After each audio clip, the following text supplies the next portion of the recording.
Damang-dama na nga po ang bagyong Nika sa lalawigan ng Isabela, kaya ang mga nakatira sa coastal areas pinalikas na po. At live mula sa Ilagan, Isabela, na sa frontline ng balitang yan, si Mon Gualvez. Mon, good morning. Kamusta na ngayon ang sitwasyon dyan sa Isabela? Andre, nagsisimula ng maramdaman ng pag-ulan at may kasama pang pabugso-bugsong hangin dito nga sa City of Ilagan sa Isabela. Nagsimulang maramdaman ng buhos na ulan simula pasado alas 3 kaninang madaling araw. Sinasabayan nga rin ito ng paminsan-minsang mga hampas ng hangin.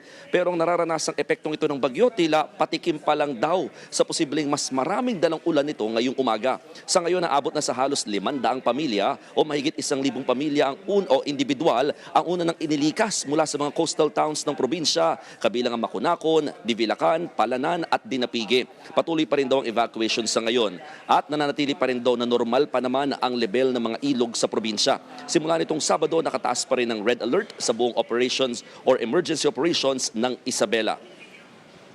Andre, ngayong umaga nakatakda mag-deploy ng 2 teams itong Isabela PDRRMO sa hindi pa nila matukoy na lugar dito sa probinsya para nga magdagdag ng mga rescue assets dito sa inaasahang malakas na pag-ulan at may kasamang hangin sa probinsya dulot ng bagyong Nika.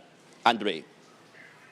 Nasa frontline sa Isabela, maraming salamat. Mag-iingat kayo dyan, Mon Gualvez. Mga kapatid, Dimples Romana po, kumpletuhin ang inyong umaga ng mga kwentong puno ng inspirasyon. Salubungin po ang bawat araw ng may ngiti at pag-asa. Kaya't mag-subscribe na po at mag-follow na sa aming social media pages ng News 5.